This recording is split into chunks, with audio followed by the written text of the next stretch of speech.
ағайын, сіздерге бүгін бір практика сабағынан өтіп кетейін. Көп жігіттер жазып жатыр да маған, чайник дейді. Чайник деген енді майлары ғой. Майды айтып отыр ғой мынау. Осы жанып жатыр, маркат етіп жатыр, айдай берсем бола ма дейді. Достар, мынау маркат етті ма? Майдың давлениясын тексерту керек. Немесе моторға су кетіп жатыр, немесе масляный насос нашар істеп жатыр. Мен өз басымнан өткен бір жағдайды айтып берейін сіздерге. Мынау жанып қалса, аккумулятор отырып қалады, жарайды. Моторға проблема болмайды. Мынау жанып айдай беретін болсаң, менде не болған көрсетейін сіздерге. Менде мынандай болған, оталады, мынауды өшеді, майда өшеді. Сондай болып істеп жүрген. Яғни білмеген мен машина енді алғам 2019 жылда. Сөйтіп осы машинаға ала салып қадалған кезім болған. Яғни бір жігіттен алғам. Ол жігіт өзі де көп айдамай бір ай біреуден алған. Сонда алдыңғы адамдар істеген ба, сондай ғой. Короче, кукла деген машина болды маған. Полный өзім ремонттап шығарған бұны. Бұда менде не болды? Яғни чайниктің суреті өз орнында тұрмаған, достар. Өзінің орнында тұрмаған. Өзінің орнында тұрмағанда ол міне. Мынау ғой. Қазір ажыратып тастаймын, іште өшеді. Осыны генератор жаққа жалғап тастаған ғой. Яғни машина от алғанда өшіп қалады. Негізінде ол майға жалғанып тұру керек мына жерге. Мынау давленияға, мынау майдың өзінің датчигі. Бұл аняқа жалғанып тұрған. Оны жалғаған себебінің бірі бар. Мынау өзін баяғыдан тұрған давление датчигі сол істеп тұр. Мүмкін май өшіп қалды, жоқ болды. Соны мынаған жалға жіберген. Яғни мынамен бірге қосылып тұрады да, от алғанда өшеді генератор заряд бергенде. Сізде практикада проблем жоқ шығар өзіңіздің көлікте дейді. Мен өйстіп қадалғам. Конечно, менде де практикада проблемдер болады ондай. Өз көлігіммен бір кісіден алған кезде өйстіп мені қадап кеткен машинаны кукла қылып. Мынаны алғанда неге жалғап тастаған? Генераторға. Яғни от алады, өшеді. Мынау датчик сол баяғыдан тұрған датчигі өзі. Қазір осыда жалғанып тұр ғой, істеп тұр. Мысалы, бұл не үшін бұдан ажыратып генераторға жалғады? Өйткені алдау үшін. Өйткені бұл холостойда тұрғанда бұда май жанып жүрген. Неге дейсіз ба? Мынаны әлі жапқан жоқпын мен. Ойлап жатырмын, ГРМ-ді ауыстырып жіберсем ба деп ше. Ертең өте ұзақ көп жолдарға жүрем. Оны мен 2020 жыл жинағам. ГРМ цебінше. Новый салған да оны.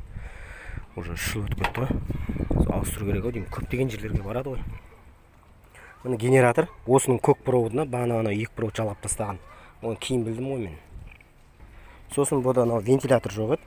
Мынандай вентилятор жоқ еді. Бұда дискомуфта тұрған. Су көтеріліп жүрген, прокладка кеткен. Оны да білген жоқпын. Өйткені мен сатып алған кезде свежий маймен алдым.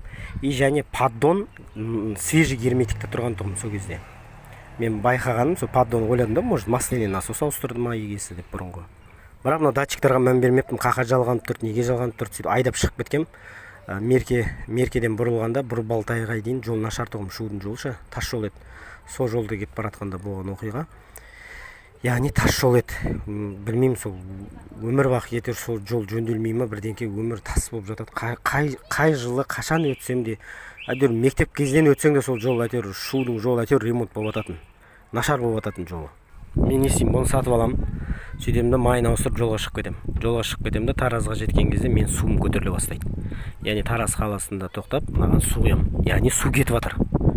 Су кетіп жатыр да бір жерден. Может, печканікі ма, неңкі ма кетіп жатқан шығар деген ой, енді жол жүріп баратқаннан кейін бүйтіп ақтарып шұқылай бермейсің ғой. Сол кезде майды тексермеппін. Майды бір тексеріп қою керек еді сол кезде. Значит, кейін білдім ғой мен моторға су кетіп жатқанша. Мақұл, моторға су кетіп жатқан. Меркеден бұрылам, кетіп баратам.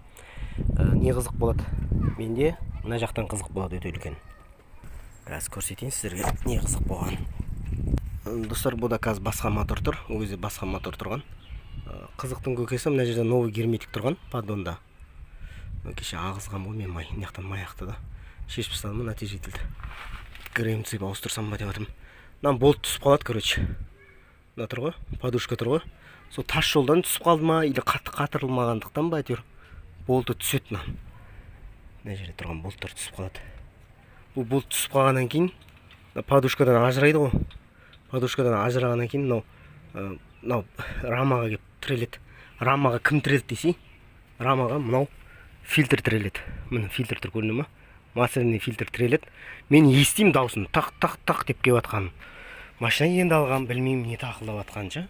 Сөйтсем, тақылдап жатқан бізде мынау масляный фильтр. Көріне ма? Масляный фильтр. Сол жерге барып тиіп, тесілген ғой. Тесілген.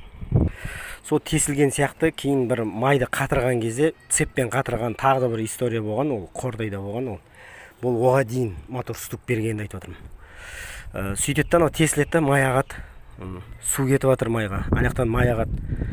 Главный нәрсе іштегі бана чайник жанбайды ғой менде, түсіндің ме? Чайникке қараймын, машинаны өшірем, өшеді, ашам, чайник бәрі жанады, аккумулятор толтырам, өшеді. Значит, давление бар деймін. Сөйтем де айдап кете берем. Су көтеріліп кетеді. Тоқтап суытып аласың, құйып аласың. Сөйтіп трассада сәл қаттырақ жүрген кезде білінбейді ғой анау. Меркеге дейін мысалы білінбеді, қатты келгеннен кейін. Меркеден кейін тас жол болды ғой, Шуға дейін, Бұрбалтайға дейін.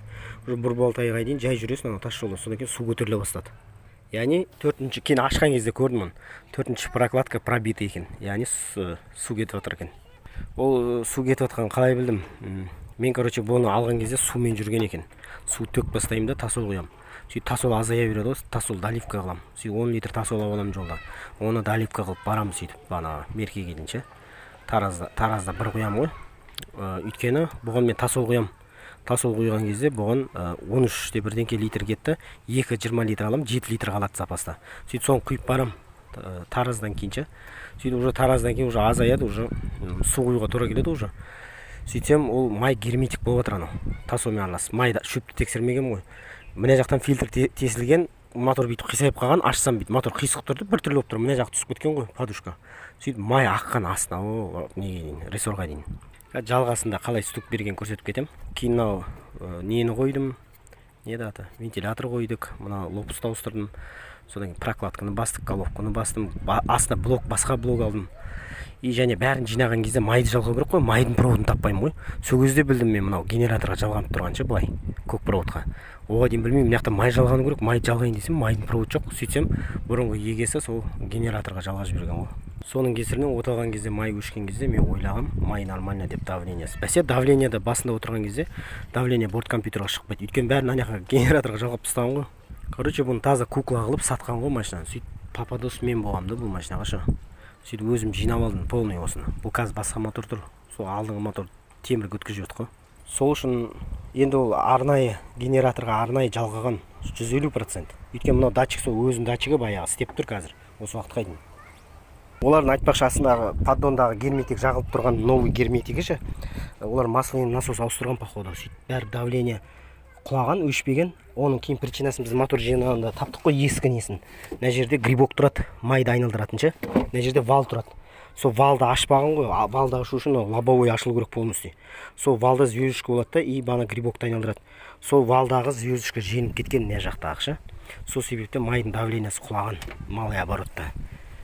Қатты берсең өшеді майдың суреті. Аз тұрса жанып тұрады. Сол себептен ол майдың датчигін алып генераторға жалғап жібергенде, сөйтіп машинаны сатып жіберген ғой, түсіндің бе? Сөйтіп мотор стук береді де, мына жақтан жұлып түседі. Жұлған кезде стартерді жұлып түседі, калим вал сынады и тесіп шығады шатун. 4-ші цилиндрде шатун тесіп шығады менде. Мұның практикада сондай қызық нәрсе болған достар.